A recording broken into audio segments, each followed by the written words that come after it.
ગુજરાતના ભાજપના મુખ્યમંત્રીએ જે બે જવાબદાર ભર્યું નિવેદન કર્યું કે 23 ગાળા પૈકી એક જ ગાળો તૂટ્યો છે.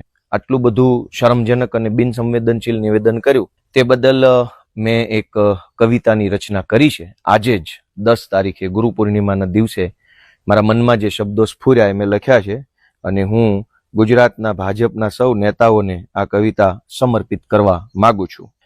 દાદા કહે છે કે પુલ નહીં તૂટ્યો છે ફક્ત એક જ ગાળો. દાદા કહે છે કે પુલ નહીં પણ તૂટ્યો છે ફક્ત એક જ ગાળો. ભાજપની સત્તાને કોણ સમજાવે કે તૂટ્યો છે પરિવારનો આખો માળો. દાદા કહે છે કે પુલ નહીં પણ તૂટ્યો છે ફક્ત એક જ ગાળો. સત્તાને કોણ સમજાવે કે તૂટ્યો છે પરિવારનો આખો માળો. મોરબીથી લઈને ગંભીરા સુધી બ્રિજ તૂટે ને ઉગે છે દિવસ કાળો. રોજ એટલી બધી દુર્ઘટના બને, સવાર પડે ત્યારે ખબર પડે કે આવું થઈ ગયું. કે મોરબીથી લઈને ગંભીરા સુધી બ્રિજ તૂટે ને ઉગે છે દિવસ કાળો. ભ્રષ્ટાચારે મૂકી છે એવી માજા કે નથી કોઈ એને રોકવા વાળો.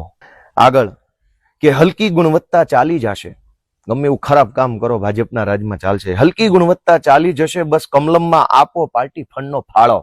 લાશો ઉપર લાશ પડે છે, એટલી લાશો એનો નથી હિસાબ કે નથી મળતો કોઈ તાળો.